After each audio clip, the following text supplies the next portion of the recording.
لا علم لنا إلا ما علمتنا إنك أنت العليم الحكيم. اللهم يا معلم إبراهيم علمنا ويا مفهم سليمان فهمنا. اللهم أرنا الحق حقا وارزقنا اتباعه وأرنا الباطل باطلا وارزقنا اجتنابه. اللهم إنا نسألك علما نافعا ورزقا طيبا وعملا متقبلا. اللهم صل وسلم على نبينا محمد.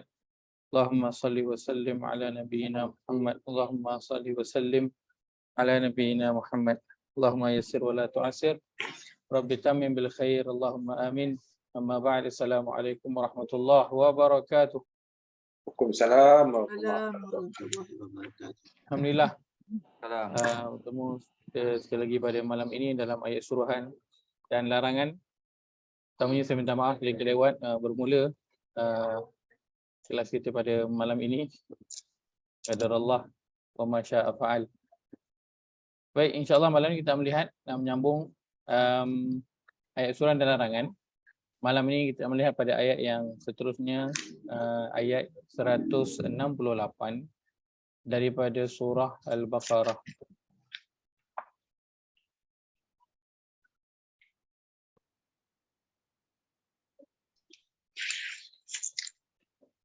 Pada muka surat 25.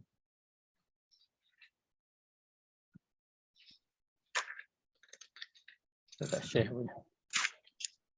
Muka surat 25 surah Al-Baqarah ayat 168.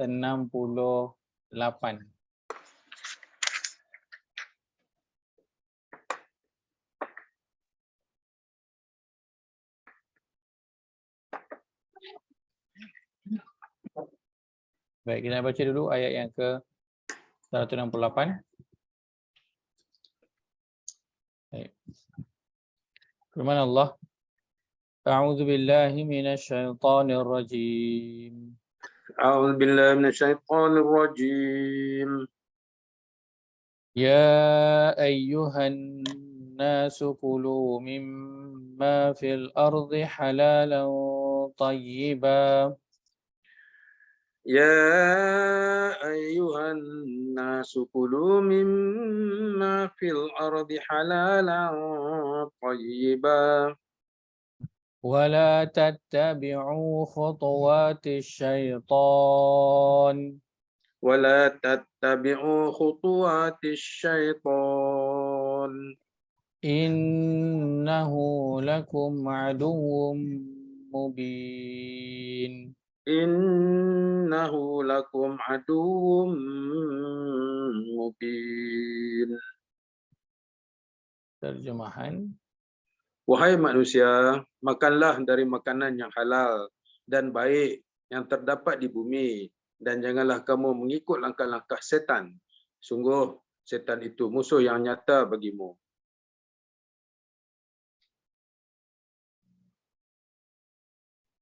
baik, ayat 168 bunyinya bunyi yang bagaimana?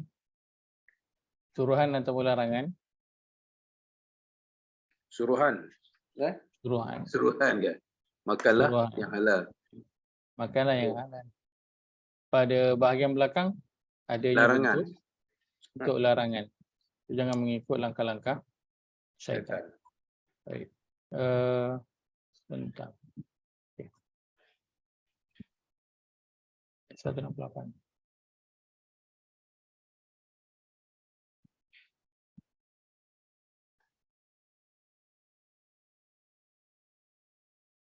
Kalau kita melihat pada sekali imbas ayat 168 ini,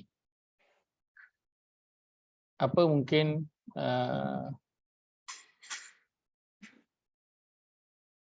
poin yang kita boleh ambil daripada ayat 168 ini secara terusnya, ataupun apalah yang kita dapat daripada ayat 168 ini?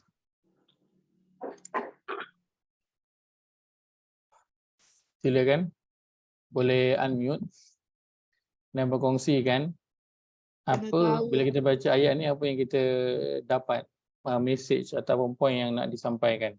Kenal pasti makanan yang haram dan halal. Kenal pasti makanan yang haram dan halal. Ikut syariat lah. Baik. Lagi? Jangan ikut langkah jejak langkah syaitan. Jangan mengikut jejak langkah syaitan. Baik. Ada lagi? Lagi? Bukan ada lagi. Sebab kena ada lagi beberapa. Jadikan Allah syaitan memberi panduan Allah terhadap memberi makanan terhadap makanan yang halal dan haram. Baik. Allah memberi panduan berkaitan, saya letakkan Makanan halal. pemilihan makanan, boleh? Boleh. Yang kulungan, halal dan haram. Baik. Ada lagi? Apa tujuan Allah melarang? Ya? Apa tujuan Allah Apa tujuan Allah melarang? melarang dan menyuruh? Apa tujuan? Itu dah out dah tu kot. Suruhan dan larangan Allah. Suruhan dan larangan Allah ini tentang makanan. Baik. Apa tujuannya? Itu soalan lah kan? Soalan. Untuk kita bincang jawab bersama. Baik, menarik. Ada lagi? Syaitan musuh yang nyata. Syaitan musuh yang nyata.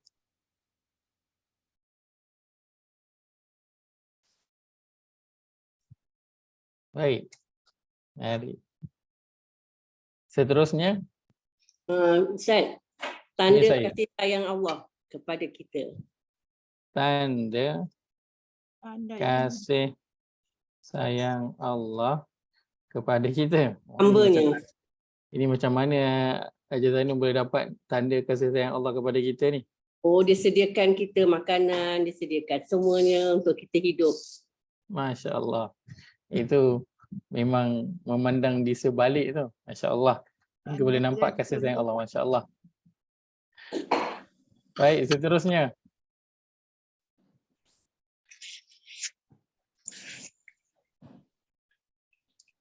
memberi panduan. Wahai sekalian manusia, makanlah dari apa yang ada di bumi yang halal lagi baik dan janganlah kamu mengikut jejak langkah syaitan. Dan sesungguhnya syaitan itu ialah musuh yang terang nyata bagi kamu.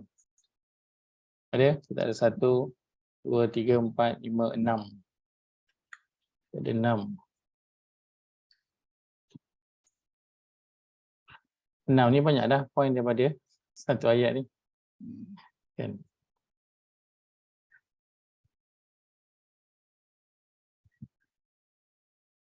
Ada lagi sesiapa? Sebelum tutuplah cepat saya. Tutuplah. Baik. Pertama, kenal pasti makanan yang halal, yang haram dan halal. Dan itu yang didapati kerana Allah kata makanlah dari apa yang ada di bumi yang halal lagi baik. So kena pasti apa yang haram dan juga apa yang halal. Jangan mengikut jejak langkah syaitan, itu peringatan Allah pada bahagian belakang. Bahagian kedua ayat ini. Yang ketiga, Allah memberi panduan berkaitan pemilihan makanan halal dan juga haram. Allah memberi panduan kepada manusia apa yang harus dipilih daripada sudut makanan. Apa tujuan suruhan dan larangan Allah ni? Ini nak kena dibincangkan bersama. Yang kelima, syaitan adalah musuh yang nyata. InsyaAllah. Yang keenam, tanda kasih sayang Allah kepada kita. Masya Allah. Ini poin minimum 6 poin dapat daripada ayat yang ke-168 ini. Baik. Secara umumnya ayat ni dia bercerita tentang seruan Allah kepada manusia secara umumnya. Tidak khusus kepada orang yang beriman ataupun orang yang bertakwa. Dia khusus kepada an-nas, keseluruhan manusia siapa sahaja yang berada di atas muka bumi, sama ada orang itu Islam ataupun tidak, Allah perintahkan agar makanlah dari apa yang ada di bumi ini yang halal lagi baik, dan jangan mengikut jejak langkah syaitan. Baik. Kalau kita melihat pada ayat ini, dan antara ayat dengan ayat sebenarnya ada keterikatan dan perbincangan lanjutan daripada apa yang dibincangkan pada bahagian yang awal. Kalau kita tengok pada halaman yang sama, muka surat 25 ini, kita naik ke atas sikit, ayat yang ke-164. Ayat 164. Allah bercakap tentang apa? Allah kata inna fi khalqis samawati wal ard, sesungguhnya pada kejadian langit dan bumi, dan pada pertukaran malam dan siang, dan kapal-kapal yang berlayar di laut dengan membawa benda-benda yang bermanfaat kepada manusia. Demikian juga pada air hujan yang Allah turunkan dari langit, lalu Allah hidupkan dengannya tumbuh-tumbuhan di bumi sesudah matinya, serta ia biarkan padanya dari pelbagai jenis binatang. Demikian juga pada peredaran angin dan awan yang tunduk kepada kuasa Allah terapung-apung di antara langit dan bumi. Sesungguhnya pada semua itu ada laayatin. Penghujung itu Allah kata laayatin, kekuasaan. Terjemahannya membuktikan keesaan Allah, kekuasaannya, kebijaksanaannya dan keluasan rahmatnya. Terjemahan ayat itu adalah tanda-tanda.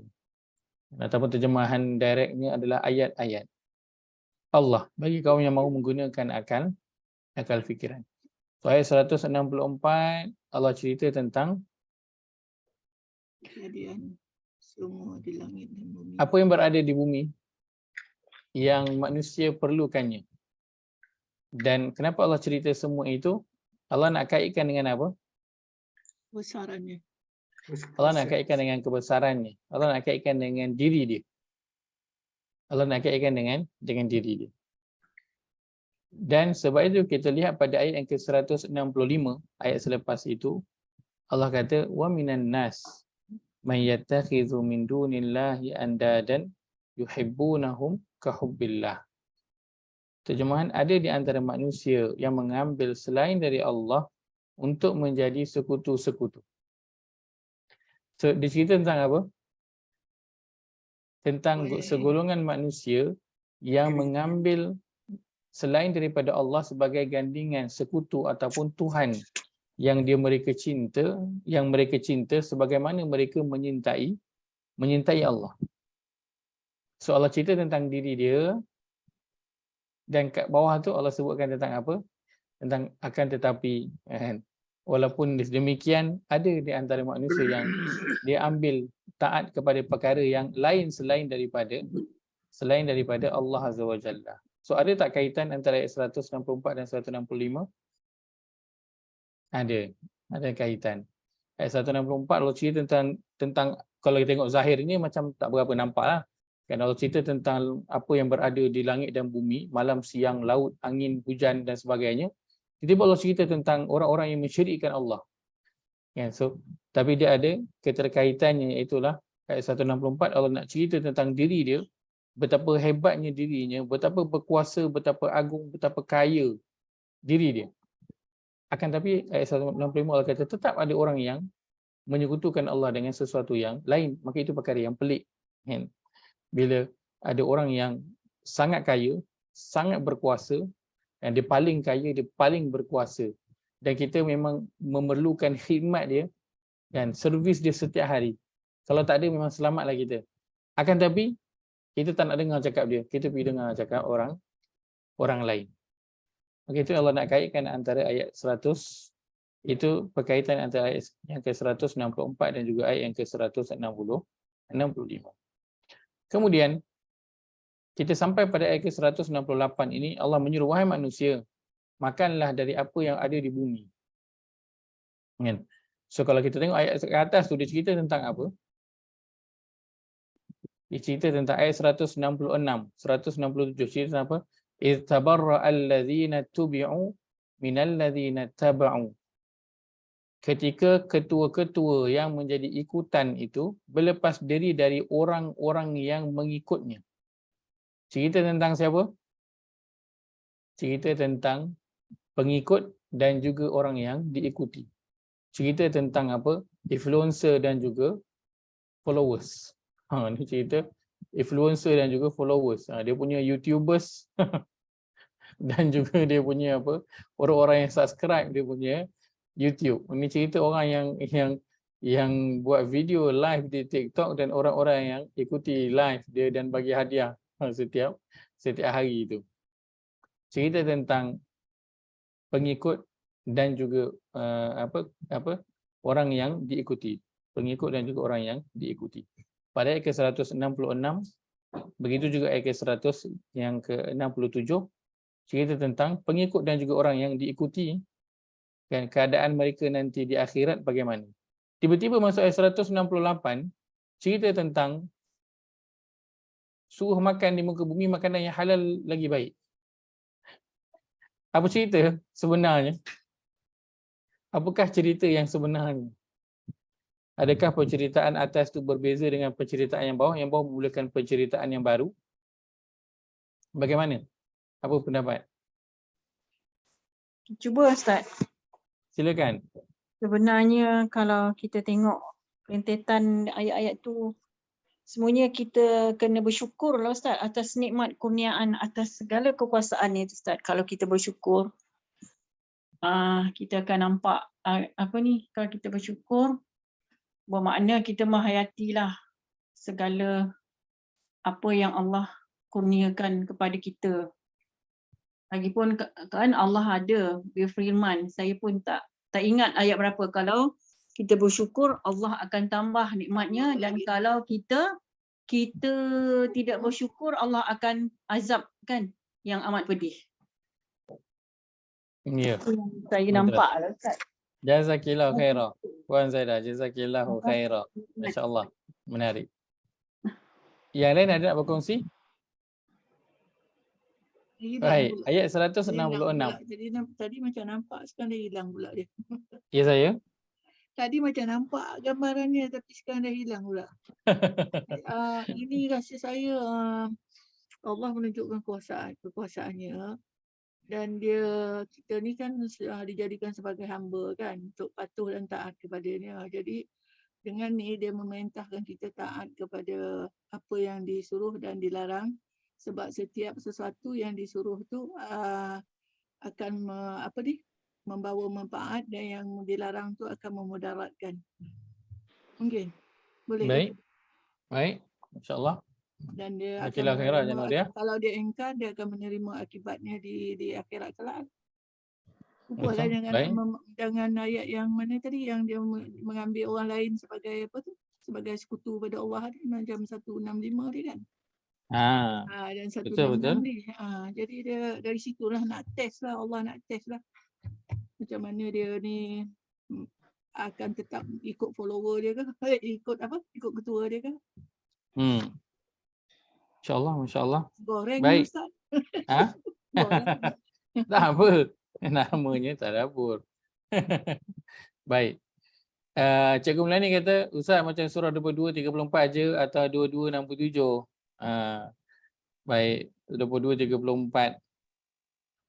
Allah cerita, dan bagi setiap umat Islam, setiap umat telah kami syariatkan penyembelihan kurban agar mereka menyebut nama Allah atas rezeki yang digunakan Allah kepada mereka berupa haiwan ternakan.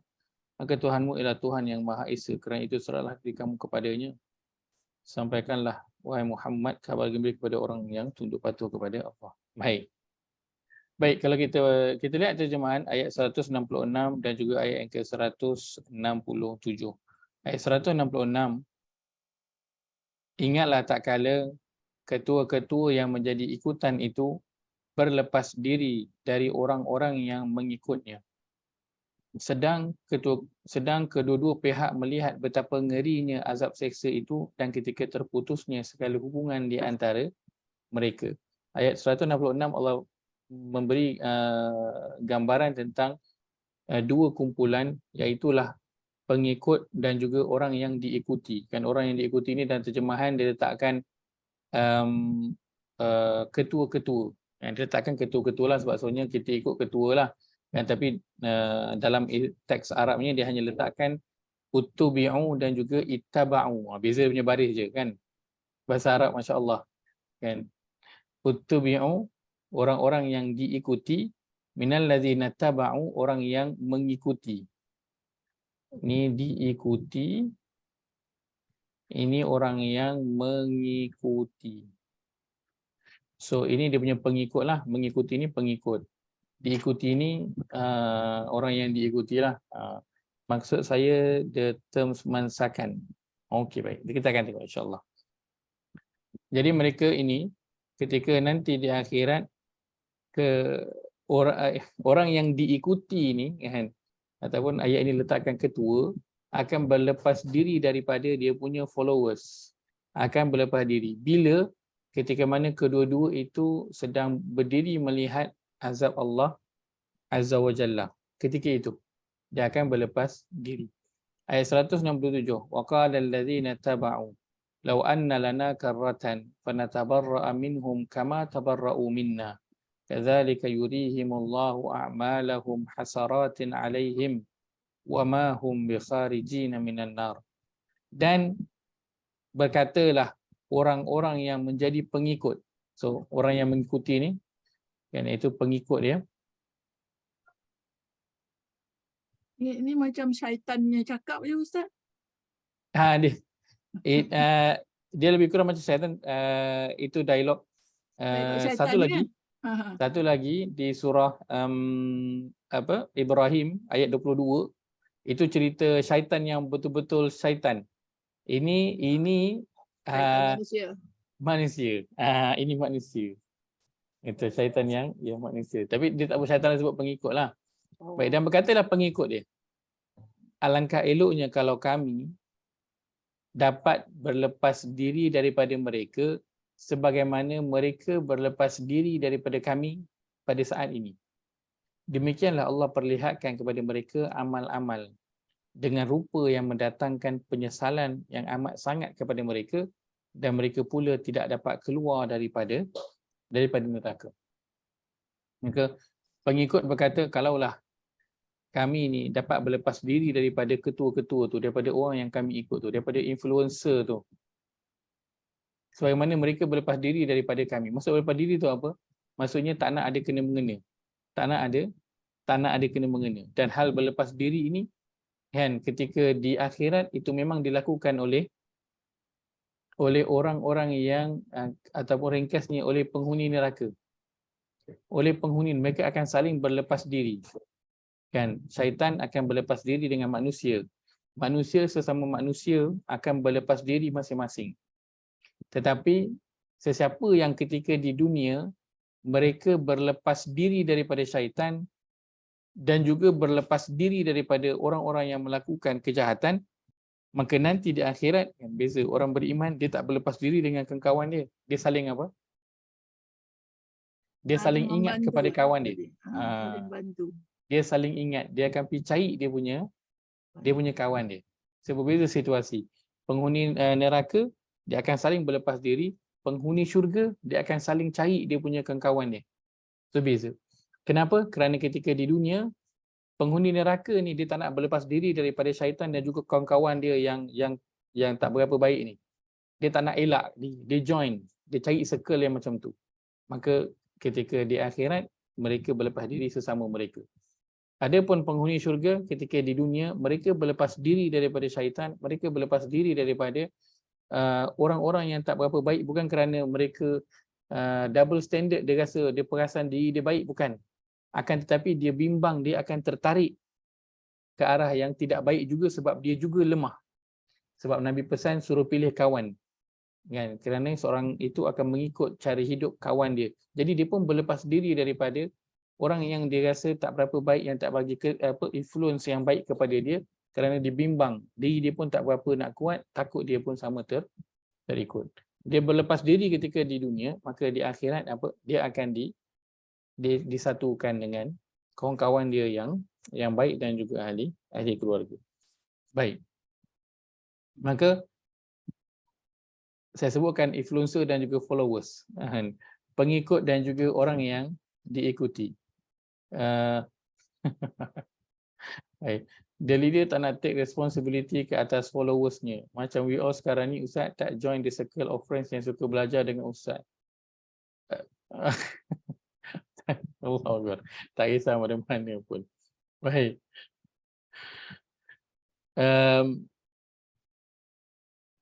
Situasi ini berlaku ketika mana mereka ini sedang melihat azab akhirat dan mereka akan masuk ke dalam azab itu, dan wama hum bi kharijina minan nar, dan mereka tidak akan keluar daripada neraka itu. Selepas saya beri cerita tentang influencer dan juga follower, ketua dan juga pengikut dia, Allah cerita tentang wahai manusia, Allah menyeru wahai sekalian manusia, makanlah daripada apa yang ada di atas muka bumi ini, satu yang halal dan lagi baik. Apa mungkin perkaitan yang boleh kita nampak antara dua perkara ini? Kenapa Allah bertukar cerita? Kan zahirnya macam tak ada kena mengena. Tengah cerita tentang situasi di akhirat, tiba-tiba cerita tentang makanan di dunia. Kan dia bertukar, dia punya cerita tu macam plot tu macam tiba-tiba je macam tak ada kena mengena antara kedua. Baik, kalau kita melihat kenapa Allah bawakan tentang makanan yang halal lagi baik ketika di dunia, setelah Allah bercerita tentang keadaan manusia, satu kumpulan manusia, ketua dan juga pengikut dia, influencer dan juga followers dia ketika sedang melihat azab neraka ketika di akhirat. Makanan tu membentuk juga tahap keimanan kita kot Ustaz. Makanan membentuk juga tahap keimanan kita, sudah pasti. Makanan memang memberi kesan kepada seseorang. Makanan beri kesan kepada seseorang. Jadi kalau dia makan benda yang tak elok tu, yang mungkin membawa dia macam kira macam yang benda-benda haram macam arak kan, dia akan, benda tu memabukkan dan dia akan membuat perkara-perkara yang tak elok lah kan. Betul? Dia akan hilang pertimbangan. Itu, I think itulah connection dia tu. Betul? Bila perkara yang tak elok, dia akan diazab di akhirat besok. Betul. Tak beri perhatian kepada makanan dia. Makanan benda yang tak elok akhirnya beri kesan kepada dia nanti di akhirat. Baik.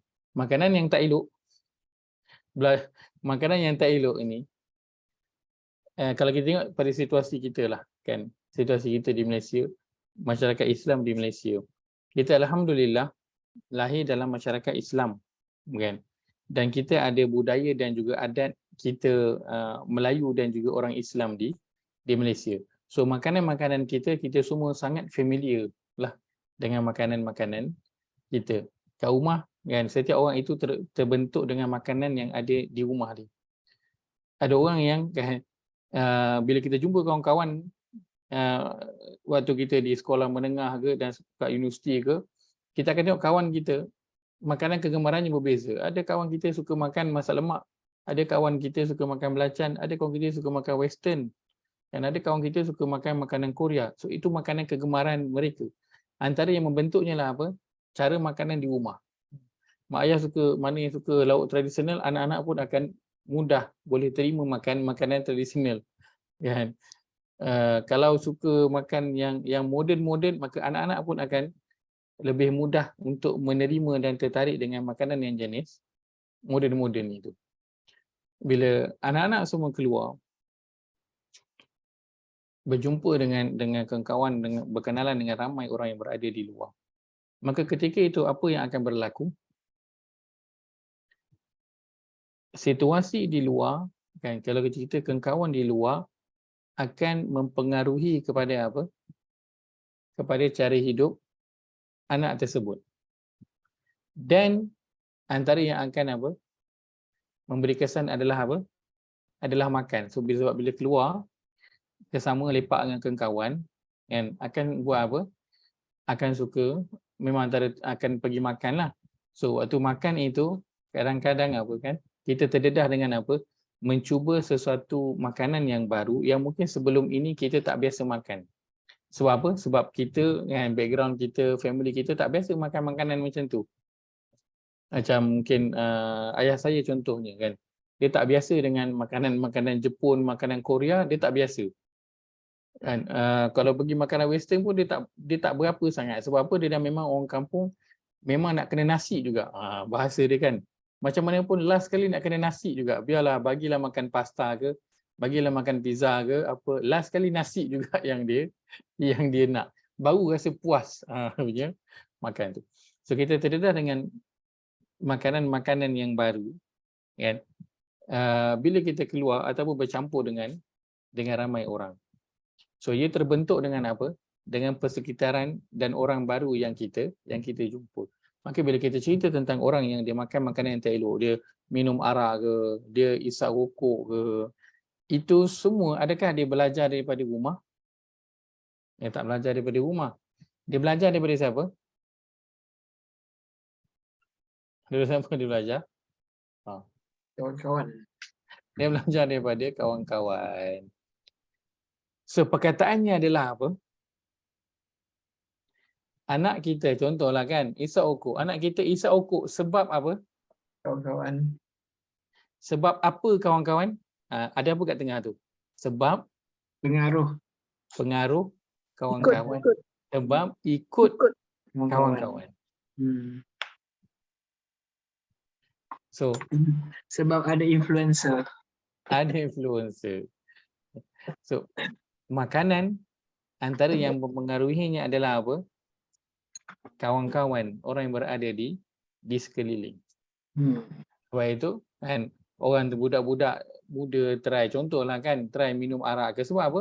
Seorang mungkin tak buat, tapi sebab apa? Bila ramai dengan kawan-kawan, ada kawan-kawan buat, so dia ikutlah. Kawan-kawan ponting, so ikutlah ponting. Kawan-kawan main motor, ikutlah main motor. So dia apa? Perkataannya apa dia? Dia ikut. Ya, dia ikut. Baik. Pertama dia sudah apa? Makanan. Yang kedua, kenapa Allah terus cerita tentang makanan? Kerana inilah yang yang mengambil tempat dalam sebahagian besar kehidupan manusia. Daripada mula kita belajar, masuk universiti, lepas daripada kita kerja, sampailah pencen, kita keluar pagi, kita balik petang. Orang gunakan perkataannya apa? Keluar buat apa? Cari makan. Cari makan. Keluar pergi kerja tu orang panggil keluar buat apa? Keluar cari makan. Pergi cari makan. Maka dalam kita pergi cari makan itu, ada orang yang dia berpada dengan apa? Makanan yang sedikit. Tetapi ada orang yang dia tidak puas dengan makanan yang sedikit. Dia tengok pinggan orang lain, bukan saja ada ayam. Kan? Pinggan dia ada ikan. Pinggan orang lain ada ayam. Bukan je ada ayam, ada kambing. So dia pun teringin nak ayam dan juga kambing. So akhirnya apa? Apa akan jadi? Bila dalam pinggan dia itu tak sama dengan pinggan orang lain, apa yang jadi akhirnya? Dia buat apa? Akhirnya dia akan buatlah kan apa sahaja untuk dapatkan lauk yang sama macam dalam pinggan orang. Dalam pinggan orang. Maka bila seseorang itu keinginan dirinya itu besar, dia melihat kereta dia, dia tengok kereta orang, dia tengok rumah dia, dia tengok rumah orang, dia tengok handphone dia, dia tengok handphone orang. Akhirnya apa? Menaikkan kelaparan dalam diri dia untuk nak rasa macam mana orang tu rasa. Nak rasa naik kereta mewah, nak rasa duduk rumah besar, nak rasa pakai handphone mahal. Dia nak apa? Dia nak rasa. Maka akhirnya dia akan buat apa? Akan datanglah orang yang apa? Ajar macam mana? Sebab itu timbulnya apa? Timbulnya masalah rasuah. timbulnya masalah salah guna jawatan, timbulnya masalah tipu risit, timbulnya masalah tipu kilometer, tipu klaim, timbulnya masalah tipu barang barang kopi ori, dia kata barang original. Kenapa semua itu berlaku? Kerana nak pergi nak pergi cari makan. Nak pergi cari makan. Dan bila orang buat macam tu, selalunya dia buat seorang-seorang ke ataupun ada orang ajar dia? Ada orang ajar ke atau dia tak tahu dia sendiri nak tipu orang, nak tipu risit macam mana, nak tipu klaim macam mana, nak tipu barang macam mana, nak ambil rasuah macam mana. Dia tahu sendiri ke ataupun bagaimana? Okay? Ada orang yang ada orang yang ajar. So bila ada orang ajar, dia buat apa? Dia ikut apa yang orang tu ajar. Kan? Orang tipu scam orang, kata ada saman JPJ lah, ada barang nak sampai tapi barang tu sangkut kat Bukit Aman. Orang yang buat telefon tu sebab apa? Dia bekerja scam orang tu sebab dia lapar. Dia tengah cari makan, dia nak makanan yang besar. Dia tengah nak rasa naik kereta mewah, dia tengah nak rasa duit yang banyak. So apa yang dia buat? Dia ikutlah cakap bos dia yang cerita, kau nak duit banyak tak? Engkau nak untung yang banyak dan cepat tak? So dia pun ikutlah nasihat kawan dia. Kawan dia kata buat ini, kawan dia kata buat ini, kawan dia kata buat ini. Akhirnya apa yang jadi? Dia terjerumuslah mengikut perbuatan itu. Sebab apa? Sebab ikut kawan dia. Sebab apa? Sebab ikut cakap bos dia. Bos dia kata nampak projek ni kenalah bagi sikit duit pelincir, kena bagi sikit ini, bagi sikit itu. Akhirnya apa? Mengikut cakap bos, mengikut cakap kawan, mengikut orang itu, mengikut orang ini. Akhirnya semuanya membawa ke mana? Membawa ke neraka. Dia bermula dengan apa? Bermula dengan nak cari makan. Maka bermula dengan nak cari makan, akhirnya apa? Terjerumus ke neraka. Dan betapa ramai orang yang kita tengok, orang yang menipu dan sebagainya ni, ramai orang kaya-kaya. Dia dah kaya dah tapi masih lagi menipu duit orang. Kenapa? Adakah bukan sebab dia miskin, dia dah kaya. Tapi sebab apa? Sebab masih lagi rasa lapar yang belum lagi terpenuhi. Maka sebab itu Allah peringatkan pada ayat ke-168, wahai sekalian manusia, makanlah apa sahaja yang ada di muka bumi ini yang halal lagi baik. Dia bermula nampak macam simple, macam Allah tengah cerita pasal makanan makan. Tak, tetapi Allah tengah cerita tentang apa? Tentang daripada makanan yang kita nak suap dalam mulut itu, dia membawa kepada cara kita nak mencari makanan itu bagaimana nak sampai masuk dalam mulut kita. Maka orang keluar daripada pagi sampai petang cari makan, daripada umur keluar universiti sampailah dia pencen, dia pergi cari makan. So betapa banyak masa seharian dan masa umur kita yang terdedah dengan apa? Dengan apa? Hal cari makan. Hal pergi mencari makan. Dan ini perkara yang apa? Menjadi agenda utama dalam kehidupan manusia. Cari makan. Dengan pergi keluar bekerja. Maka bila kita cerita keluar cari makan, setiap orang akan ada mengikut orang lain. Staff akan mengikut arahan bos. Orang yang buat bisnes, dia akan ikut nasihat orang yang pernah buat bisnes yang sama. Dia ada mentor dia yang bagi nasihat. Dia pergi kelas, dia belajar. Dia akan ada orang yang apa? Orang yang dia ikut. Maka inilah yang dimasukkan dengan influencer dan juga follower. Ia tidak semestinya ketua. Ia tidak semestinya bos. Dia boleh jadikan kawan. Dia boleh jadi kawan-kawan. Kan? Tetapi Al-Quran letakkan dia adalah orang yang seseorang itu ikuti. Dia ajarlah cara macam mana nak dapat untung. Kan? Nak cepat dapat duit, nak cepat kaya, dia ajar. Lalu orang tu pun ikut. Sebab itu dalam istilah kita ada istilah apa namanya rekrut. Rekrut ni apa? Rekrut ni cik orang-orang yang barulah. Cik orang yang baru. So orang yang baru ni kerja dia apa? Dia ikut je lah arahan orang. Ikut je lah arahan orang atas. Tujuannya apa? Tujuannya nak cari makan.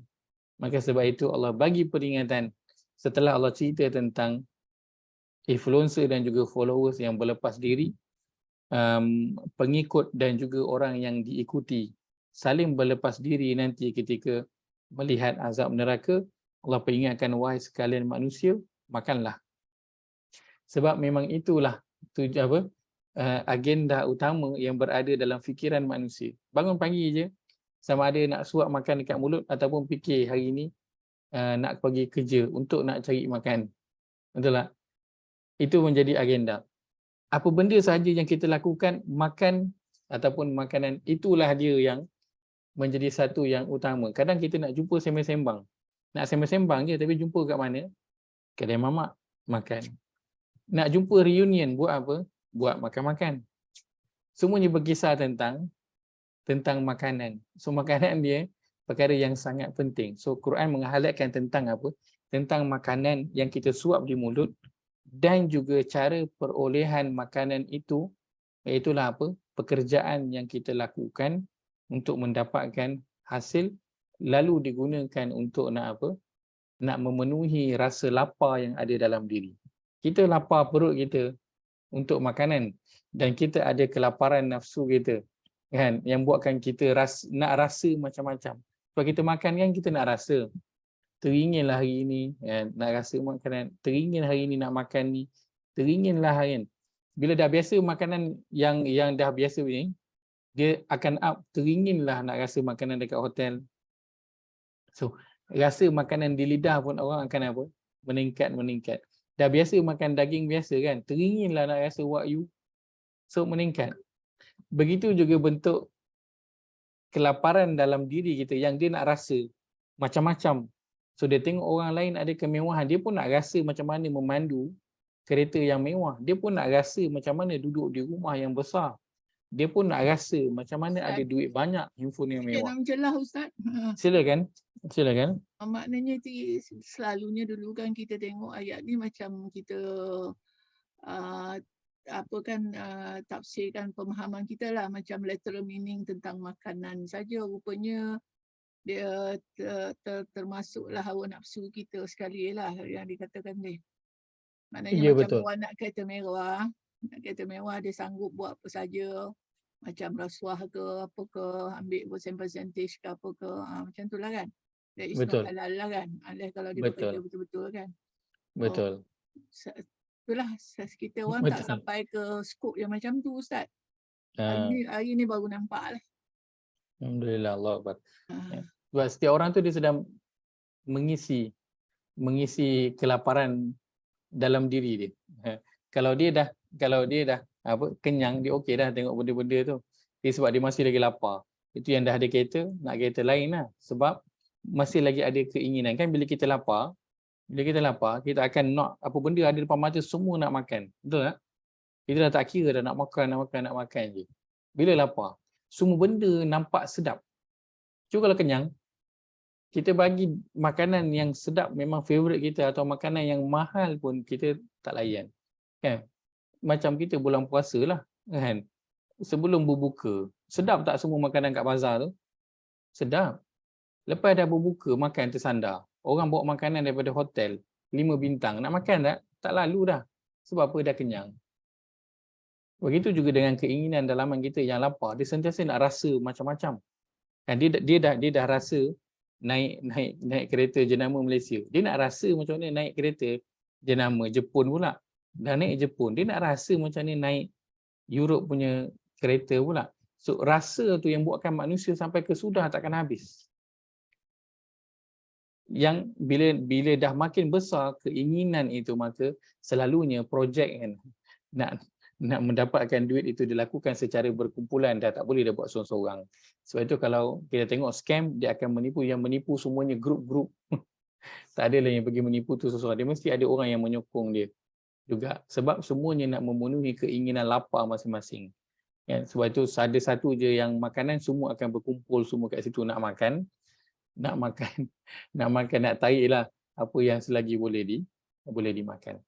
Maka sebab itu Allah ingatkan tentang pengikut dan juga orang yang diikuti. Selepas itu Allah seru, wahai manusia, makanlah. Sebab Allah tahu memang manusia ini memang dia beri sangat memberi perhatian kepada makan. So Allah kata makanlah. makan, tak ada masalah. Tapi Allah kata mimma fil ardi, makanlah daripada apa yang Allah dah sediakan di bumi ini, halalan tayyiba. Kenapa Allah sebutkan dengan apa yang berada di bumi? Kat langit tak ada makanan ke? Ada juga makanan, betul tak? Kat langit tak ada makanan. Ada juga makanan kat langit. Apa ada kat langit? Minimum ada burung. Kan? Minimum ada burung kat langit. Boleh makan tak? Boleh makan. Tapi kenapa Allah kata makanlah daripada apa yang berada di bumi? Kenapa? Sebab di langit tu semua halal. Di Air di langit hujan, semua halal, betul? Burung air, pun halal. air hujan Tapi halal. burung eagle tak halal. Air ada- hujan halal Ustaz. Air hujan halal, betul? Kenapa Allah suruh makanlah apa saja yang berada di bumi? Sedangkan di langit pun ada. Dalam surah Al-Mulk Allah fokus tentang langit. Awalam yarau ila tayri fawqahum safatin wa yaqbid. Allah cerita tentang burung yang berada di langit. Allah cerita tentang bintang-bintang yang menjadi rejaman syaitan berada di langit. So makanan ada di langit, tapi kenapa Allah cerita di bumi? Pertamanya kerana makanan itu sumbernya banyak berada di mana? Di bumi. Berada di bumi. Yang kedua, Allah nak bagi tahu, tak usah pandang jauh-jauh. Jangan pandang jauh-jauh. Pandang apa yang dekat yang ada dengan engkau.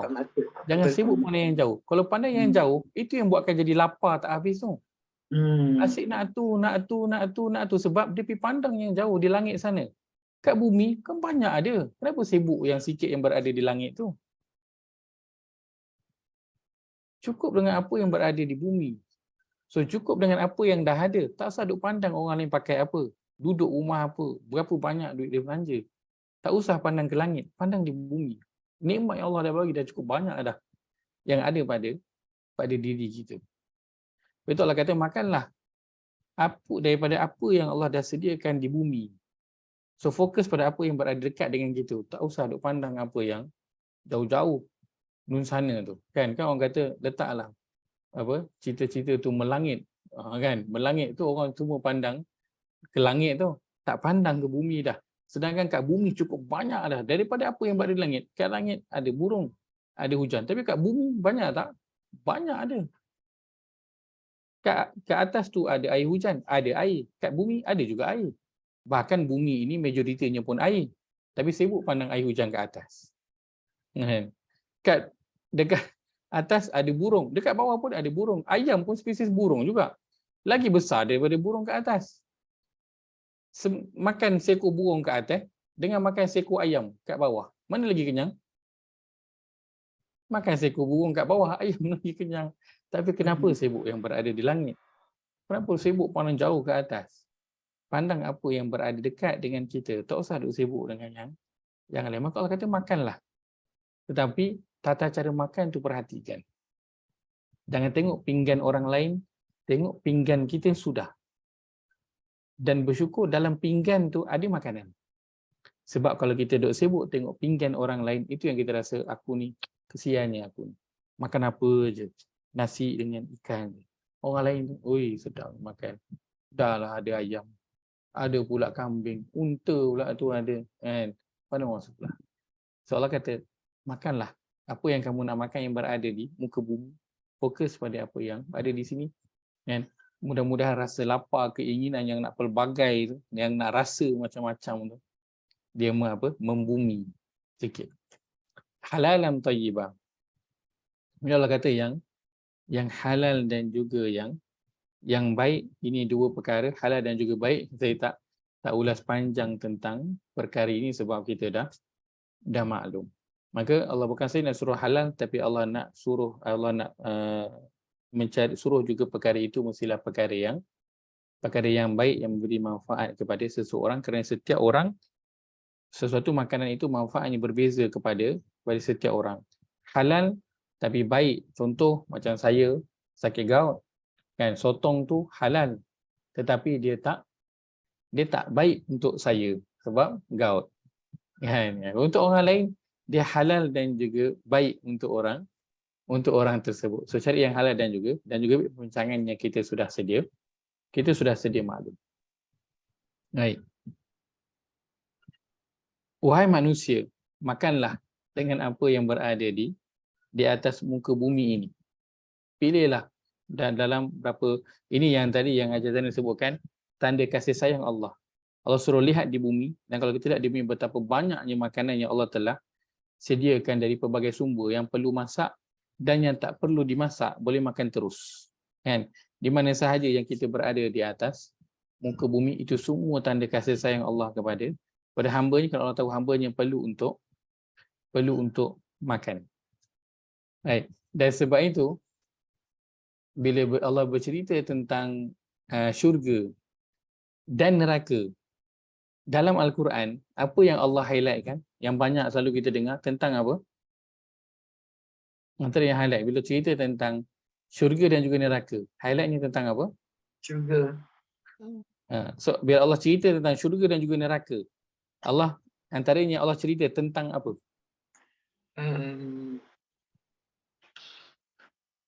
Tentang syurga lah. Tentang makanan juga. Tentang makanan juga kan? Bila Allah cerita tentang syurga, Allah cerita tentang makanan. Kan? Bila Allah cerita tentang neraka, Allah cerita tentang makanan juga. Ya. Kan? Makanan, buah zakum, dia minum air yang macam tembaga. Itu pasal makanan. Kan? Kenapa? Makanan menjadi memang subjek utama kehidupan manusia. Itu dalam syurga Allah cerita tentang makanan. Dan apa yang berada dalam syurga, kalau kita fokus penceritaannya tentang syurga, banyak tak benda yang Allah sediakan? Banyak makanan. Makanan sangat banyak kalau daripada sudut makanan. Apa makanan yang Allah sediakan, yang Allah sebut dalam Quran? Buah-buahan, susu. Buah-buahan. Minuman. Lagi? Buahan. Lagi pada buah-buahan apa? Arak. Baik, lagi? Apa saja yang kita hajati. Lah, apa terlintas. Baik. Dalam Quran Allah banyak cerita tentang apa? Buah lah. Buah-buahan. Kan surah Al-Baqarah cerita tentang buah-buahan min kulli samarat, daripada semua jenis buah. Dan bila kita dengar tentang syurga, banyak yang Allah cerita tentang arak, susu, madu, buah. So kat syurga makan itu sahaja ke? Kat syurga makan itu sahaja ke? Tak. Dia ada juga makanan-makanan yang lain kan, kalau kita tengok.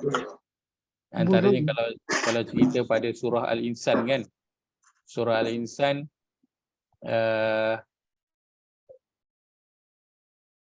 banyak ada air apa? Ada air zanjabil. Dia ada makanan yang dihajati. Apa yang kita hajat macam-macam lah kan. Lepas tu ada minuman yang pelbagai. Baik. Kalau kita lihat apa yang Allah sebutkan pada surah As-Sajdah. Surah As-Sajdah. Ayat yang ke-18, 19, 20. Allah bercerita tentang dua golongan, iaitulah golongan mukmin dan juga golongan fasik. Kan, golongan fasik. Maka Allah kata ada pun orang yang beriman, tempatnya di mana? Ayat ke-19, Jannatul Ma'wa nuzulan. Kan? Adapun orang yang fasik, maka tempat mereka adalah neraka. Baik, tempat orang beriman dan beramal soleh, Allah sebutkan mereka akan memperolehi syurga nuzulan sebagai tempat tinggal yang tetap. Jadi perkataannya adalah nuzulan. Dan kita tahu kan, kalau kita tengok pada surah Al-Insan, kenapa tengok surah Al-Insan dengan Sajdah? Sebab ini kan dua surah yang kita selalu baca dalam subuh hari Jumaat kan. Besok hari Jumaat. So inilah dua surah yang akan kita dengar dalam solat subuh.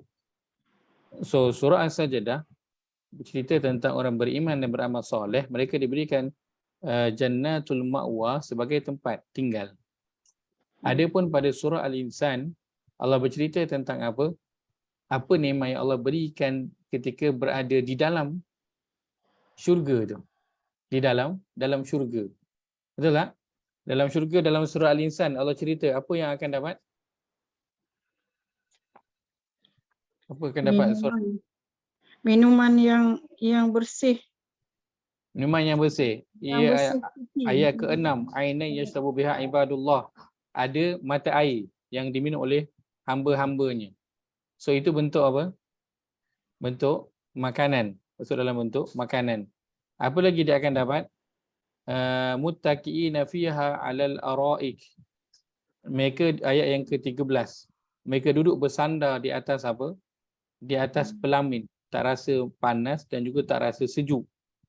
Ayat ke-14. Naungan pohon-pohon dalam syurga itu dekat dengan mereka.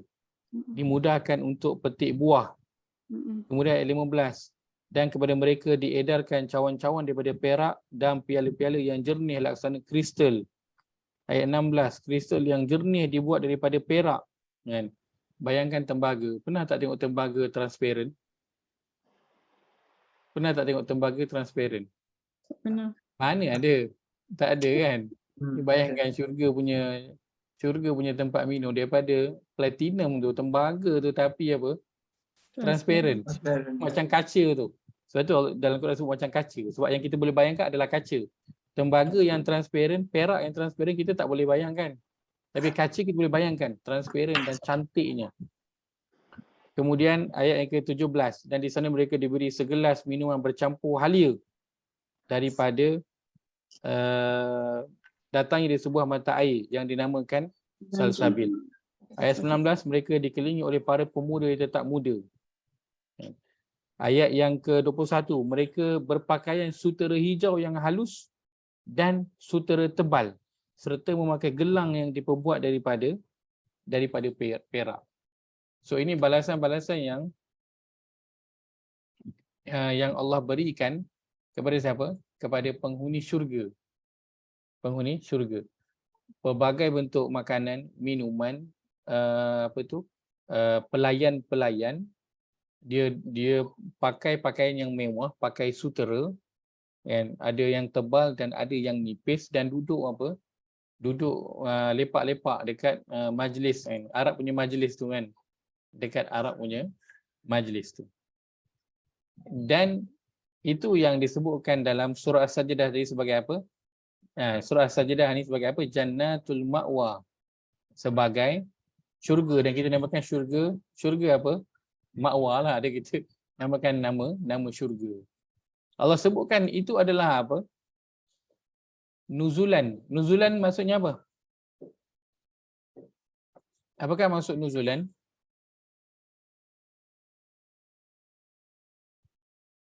Jawab dah, terjemahan perkata. Sebagai balasan. Ya, Balasan.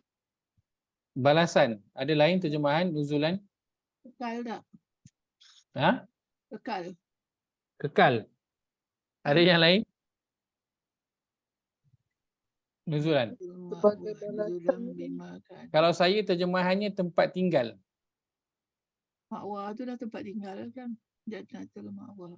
Nuzulan tempat tinggal. Al-Ma'wa terjemahannya macam yang tetap. Saya tengok dalam terjemahan Tempat tinggal perkataan. Al-Ma'wa. Al-Ma'wa tempat tinggal. Nuzulan sebagai balasan. Nuzulan sebagai balasan. Baik. Saya tengok jap. Jannatul Ma'wa, dia terjemahan perkataan saya syurga. Nuzulan tempat kediaman. Dalam kurungan sebagai balasan. Tempat kediaman. Kita pernah dengar perkataan manzil? Kitab manzil adalah. Kitab manzil. Dalam bahasa Arab, rumah juga disebut sebagai manzil. Pernah dengar? Ya. Benar. Ingat. Kan, selain daripada yang kita biasa dengar baitun. Baitun. Nah, untuk rumah juga dalam bahasa Arab namanya manzil. So manzil dan nuzulan sama tak? Sama. And manzil ni rumah. So nuzulan ni dia adalah tempat. Dia adalah tempat. Itu terjemahan yang bawakan tempat tinggal. Baik. Di sana di syurga akan ada banyak makanan, banyak makanan. Kalau kita lihat pada perkataan manzil, dia berasal daripada apa? Kalau kita tengok dalam perbuatan orang Arab, apabila dia bermusafir, dia dah habis bermusafir, dah keluar daripada, kalau kata-kata kalau dia masuk hutan, dia keluar daripada hutan tu, soalnya orang kalau keluar daripada hutan, keluar je pada hutan tu, apa dia akan buat? Dia akan berehat sekejap, betul tak? Ambil angin kejap, ambil nafas sekejap kan, minum air, duduk kejap, bersihkan kotoran-kotoran ke, tengok ada pacat ke apa ke, bila keluar daripada, baru keluar pada hutan tu. Begitu juga Arab, bila dia bermusafir, dia habis je pemusafiran dia, contoh kalau kat padang pasir, dia keluar je pada bahagian padang pasir tu, dia akan duduk sekejap. Dia akan turun daripada unta ataupun kuda, dan dia akan bersihkan diri dia dengan debu-debu, dan juga dia akan bersihkan dia punya unta dia ataupun kuda dia, kenderaan dia. Dan dia akan berehat sekejap. Maka itu namanya manzil, tempat turun. Manzil namanya tempat turun. Itu asal dia. Kan, kalau kata orang yang dia pergi mengembara contohnya kan. Jadi kita tengok cerita Arab kan, dia pergi mengembara kat padang pasir. Ataupun orang putih selalu buat, dia pergi mengembara, dia pergi travel tah mana-mana gunung-gunung tempat kan. Lepas tu bila nak dekat malam, apa dia buat? Dia kata kita berehat dekat sini. So apa dia buat? Dia akan buat kemah. Kan? So itu namanya manzil.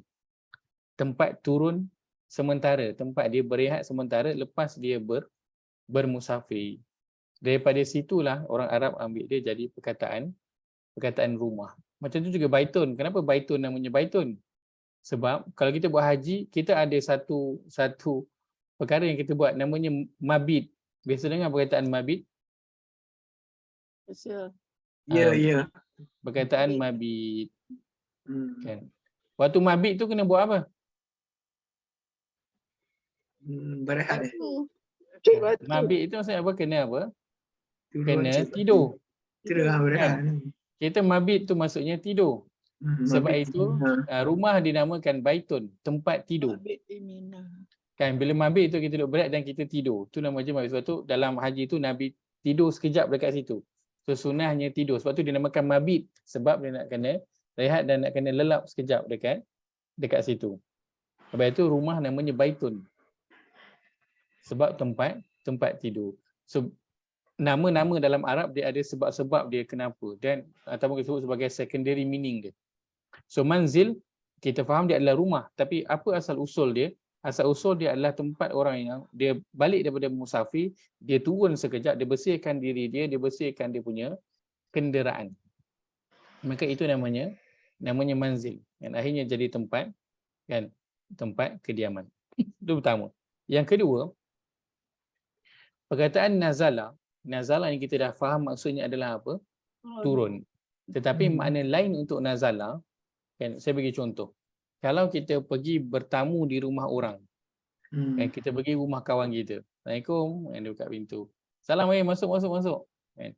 Kita masuk rumah dia, dia pun hidang dekat kita. Pertama kalau orang datang rumah, first kali kita akan hidang apa? Air. Lain daripada itu kita akan hidang apa?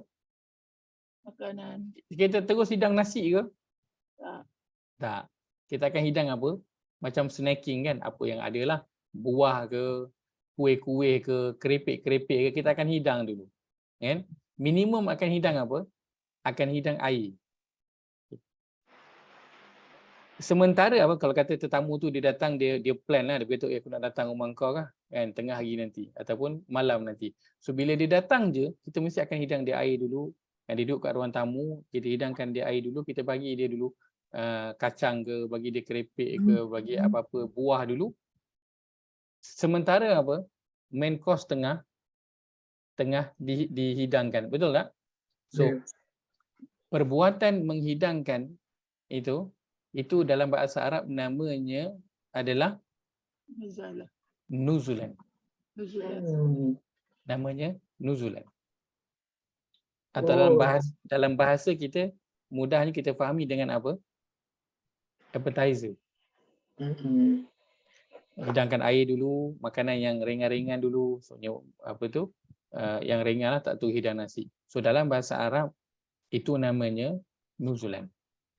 Oh Ustaz, Ya, dalam terjemahan English yang saya punya ni hospitality. hospitality. So dia datang tu layan tetamu yang asal dia sementara tunggu masak yang main course dulu. Baik. Sebab itu kat sini Allah kata jannatul ma'wa. Allah sediakan kepada orang iman dan beramal soleh jannatul ma'wa nuzulan. So jannatul ma'wa tu apa dia? Syurga. Ma'wa sebagai tempat tinggal. Syurga ma'wa itu sebagai apa? Appetizer dulu. Oh. Oh. Lepas tu Sebagai naiklah tingkat 7, tingkat 8. Syurga yang paling tinggi yang kita tahu Firdaus. dalam Quran, Firdaus. Yang mana Allah sebut Firdaus? Dalam surah Al-Kahfi. Innallazina amanu wa amilus salihati kanat lahum jannatul firdausi. Apa dia? Nuzula. Nuzula. Jannatul firdausi pun Itulah. Oh, nuzulan, nuzulan. baru appetizer. Sebab itu bila cerita tentang syurga, banyaknya tentang makanan. Dan makanan apa yang selalu cerita? Buah-buahan dan juga air. Fakihatun. Fakihah. Sebab apa? Kan, memang Nabi sunnahnya makan buah dulu sebelum makan nasi. Sebab apa? Sebab itu semua adalah apa? Appetizer. Ingat tak hadis Nabi SAW sebutkan? Sesungguhnya Allah sediakan syurga itu yang apa? Mala ainun ra'at wala uzunun sami'at wala khatar ala qalbi bashar. Syurga itu adalah sesuatu yang tak pernah dilihat oleh mata, tak pernah dengar oleh telinga, tak pernah terlintas dalam hati. Kalau kita masuk dalam syurga, ada buah-buah, buah rambutan, buah durian, buah mangga, buah betik, buah tembikai, air buah-buah, air teh ais, teh limau. Itu kena tak dengan hadis yang Nabi sebut? Syurga itu adalah sesuatu yang tak pernah tengok, tak pernah dengar, tak pernah terlintas. Pernah dengar tak? Pernah tengok tak buah tembikai? Pernah. Pernah. Kalau masuk syurga jumpa buah tembikai, Lain agaknya tempat dia Ustaz. Allah akan sediakan dalam syurga buah dia yang mutasyabihan dalam ayat Al-Baqarah sebut. Yang sama serupa. So kalau kata masuk dalam syurga, nampak buah tembikai, kena tak dengan hadis tu kata syurga ni Allah sediakan sesuatu yang mata tak pernah tengok? Tak sesuai. Bertentangan. Ya. Kalau apa saja yang kita hajati dapat dalam syurga, kita hajat apa? Kita hajat pelbagai jenis makanan. Nak nasi goreng, nak nasi ayam, nasi lemak, macam-macam. Semua ada dalam syurga. Tapi kena tak dengan hadis Nabi kata, syurga tu dalamnya benda yang tak pernah tengok, tak pernah dengar, tak pernah terlintas. Kena tak? Tak. Tak kena. Sebab rupa-rupanya apa yang kita hajati, itu semua adalah apa? Nuzulan. Baru appetizer. Main course-nya Allah tak cerita. Kenapa Allah tak cerita? Rahsia. Kalau saya kata, saya jemput datang rumah saya hujung minggu ni, saya akan sediakan syafud. Ada siapa tak terliur nak datang? Tak. Sebab apa tak terliur? Tak tahu. Sebab tak tahu. Ya. Sebab itu Allah nak sediakan kat syurga benda yang kita tak tahu. Allah nak cerita pun kita tak tahu benda tu, tak pernah nampak. So Allah tak boleh nak cakap. So Allah cakaplah benda yang kita nampak. Tapi itu semua hanyalah apa? Baru appetizer je untuk kita. Yang sebenarnya nanti akan dapat, kita memang tak tahu macam mana. Dan appetizer itu sahaja pun sudah apa? Sudah cukup. Ya. Kalau kata dapat itu sahaja pun Dah terbaik. dah cukup dah. Kita dah tak ada apa dah yang kita nak. Tapi bayangkan itu baru permulaan. Baru permulaan yang Allah nak bagi. Sebab itu Allah cerita tentang makanan di syurga dan juga di neraka. Dan dalam ayat kita sedang bincangkan, Allah kata makanlah apa yang berada di bumi. Waktu kat bumi ni, makanlah apa yang nak makan. Tapi tolonglah berpada-pada dalam nak makan tu. Nak makan tu tengok yang halal, tengok yang baik. Nak makan, nak memenuhi rasa keinginan dalam diri tu berpada-padalah. Jangan tengok ke langit, tengok apa yang berada di bumi sudah. Jangan tengok pinggan orang lain. Tengok je pinggan sendiri, sudah. Fokus pada apa tujuan kau sampai kat bumi ni, bukan nak memenuhi segala rasa-rasa yang kau nak rasa tu. Nak rasa duit banyak, nak rasa mewah, nak rasa bawa kereta tu, dan ini bukan. Tujuannya nak mengabdikan diri kepada aku.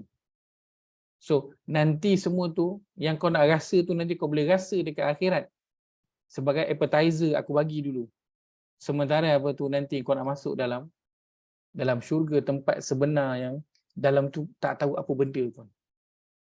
Sebab itu Allah sebutkan juga dalam apa? Dalam surah As-Sajdah ni, kan Allah akan sediakan balasan untuk ma ukhfiya lahum apa?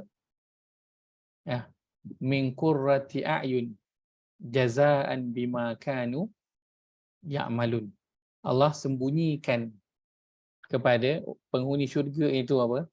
Sesuatu yang nanti akan ni, ayat yang ke-17. Fala ta'lamu nafsun ma ukhfiya lahum min qurrati a'yun jazaan bima kanu ya'malun. Maka tidak ada seorang pun yang mengetahui satu persatu persediaan yang telah dirahsiakan untuk mereka dari segala jenis nikmat. Sebab kalau Allah cerita pun kita tak tahu. Kenapa? Kerana sebagai balasan apa yang telah mereka kerjakan dulu ketika di dunia. Ketika di dunia orang sibuk nak makan, memenuhi rasa yang dia nak dalam diri dia. Tetapi orang yang beriman, dia sibuk bekerja ketika itu. Untuk apa? Untuk nak memenuhi keinginan Allah SWT. Bukan nak memenuhi keinginan dia. Bukan duk sibuk nak rasa tu, nak rasa ni, macam-macam dia nak rasa. Kan orang kata sementara hidup, time ni lah nak rasa. Kan dah mati tak rasa. Kan? Siapa kata dah mati tak rasa? Dah mati lebih rasa daripada hidup punya rasa. Kan? Kalau sakit ketika mati, rasanya dalam kubur tu lagi sakit daripada sakit ketika di dunia. Kalau sedap ketika dalam kubur, lagi sedap daripada sedap yang berada di atas muka bumi. Maka untuk orang yang dia menahan rasa-rasa dalam diri dia itu, dan dia cukup dengan apa? Dengan apa yang berada di atas muka bumi ini. Cukup dengan apa yang berada dekat je dengan dia. Dia tak pergi pandang jauh-jauh sampai ke langit itu. Dia fokus mencari yang halal dan juga yang baik. Itu seruan Allah Azza wa Jalla. Kalaulah orang itu dia tak perhatikan pada apa yang dia nak makan, akhirnya dia akan end up macam mana? Dia akan end up menjadi pengikut seseorang. Untuk apa? Nak memenuhi keinginan rasa dia yang macam-macam. Betul lah ingatkan, boleh makan, itu memang manusia punya kesukaan. Akan tetapi cari apa yang dekat, tak payah tengok yang jauh-jauh. Dan yang dekat itu pun pastikan dia halal dan juga yang baik. Dan sebab itulah selepas itu Allah kata wala tattabi'u khutuwatis syaitan. Tiba-tiba je Allah kata jangan ikut langkah syaitan. Tengah cerita tentang makan, tiba-tiba jangan ikut langkah syaitan. Kenapa? Allah nak kaitkan dalam usaha manusia nak mencari makanan itu, dia akan ada orang yang sanggup buat apa sahaja asalkan dia dapat apa yang dia nak, dapat memenuhi rasa yang dia nak. Sebab itu orang kadang atas nama cari makan, dia buat apa je. Kan? Antaranya orang sanggup pernah keluar isunya di Malaysia, dia jadi pekerjaannya itu GRO. Sebab apa dia kerja jadi GRO? Nak cari makan. Ini je dia boleh buat. Nak cari makan, isunya nak cari makan. Dan Allah ingatkan wala tatabi'u khutuwati syaitan, jangan ikut langkah-langkah syaitan. Boleh nak makan, makanlah apa yang nak makan pun. Cuma jangan ikut langkah syaitan. Main makan je. Main makan je. Kena perhatikan pada apa yang nak dimakan. Allah kata di sini wala tatabi'u, dan janganlah kamu ikut. Ceritanya masih lagi tentang apa? Tentang ikut. Sama ceritanya tadi ayat yang atas itu. Ayat 166, ayat 167. Semuanya cerita tentang apa? Tentang main ikut-ikut secara membuta tuli. Dan sebenarnya yang diikut itu adalah apa? Khutuwati syaitan. Langkah-langkah syaitan. Dan syaitan hanya satu arah sahaja yang dia akan pergi. Iaitulah ke arah neraka. Maka sebab itu, kita melihat ayat 168 ini dengan keseluruhan, beberapa ayat yang atas dan bawah kita gabungkan ceritanya untuk kita nak nampak bukan Allah nak suruh jaga makan yang kita nak suap dalam mulut, tetapi prosesnya bermula daripada sebelum itu. seluruh kehidupan kita ini, orang banyak menghabiskan umur dia, masa 24 jam dia dengan nak cari makan. Dengan nak cari makan, keluar pagi balik pagi kan. Nak cari makan, atas nama nak cari makan. So perhatikan betul-betul nak cari makan tu. Kerana kita akan sanggup untuk nak mengikut orang yang boleh bagi kita makan lebih. Dan kita waktu itu tak kisah apa pun caranya, asalkan dapat memenuhi keinginan lapar yang ada dalam diri. Sebagaimana kita kalau betul-betul tengah lapar, makanan apa je ada atas meja semua kita sapu. Maka orang yang tengah lapar dalaman dia akan sapu semua, asalkan dia dapat memenuhi keinginan lapar dalaman dia untuk nak rasa, kan, nak rasa mewah, nak rasa macam-macam benda di atas muka bumi ini. Dan Allah highlightkan lagi di belakang itu agar berhati-hati. Makanlah, tapi jangan pergi ikut cara makan syaitan. Syaitan dia tak kira apa pun, dia akan makan. Bahkan syaitan dia lebih suka makan benda yang tak baik daripada makan perkara yang baik. Wallahu taala alam. Itu saya dapat kongsikan pada malam ini. Ayat 168 dia bermula dengan suruhan dan di belakangnya ada larangan yang kita nak ambil bersama-sama. Perhatikan, memang kita kena perhatikan pada apa yang kita nak suap masuk dalam mulut, kerana ia menjadi darah daging kita, dia menjadi lifestyle kita. Dan Nabi SAW sebutkan daging yang tumbuh daripada sumber yang haram, fannaru aula bihi, maka neraka lah yang lebih layak untuknya. Daging yang tumbuh daripada perkara yang haram itu bermula dengan apa? Bermula pada apa yang Allah cerita ayat 166, 167. Seseorang itu dia nak memenuhi keinginan rasa lapar dalam diri dia, mungkin dia ikut je. Orang tu buat apa? Kan? Orang buat TikTok menari je depan video tu dapat duit banyak, dia pun ikut. Buatlah video TikTok menari, lantaklah orang cakap apa, saudara marah ke, adik-beradik kutuk, tak kisah, janji dapat apa? Dapat duit. Orang buat video viral menjerit, pakai baju perempuan, buat, ikut, janji apa? Janji dapat memenuhi kelaparan yang sedang dirasa tu. Apa saja orang akan ikut buat sekarang ni untuk memenuhi rasa lapar yang ada dalam diri, dan percayalah rasa lapar itu memang tidak akan habis. Wallahu taala alam. Aqulu qawli hadza wa astaghfirullahal azim li wa lakum. Allahumma ja'al hadza jama'ana jam'an marhuma wa tafarruq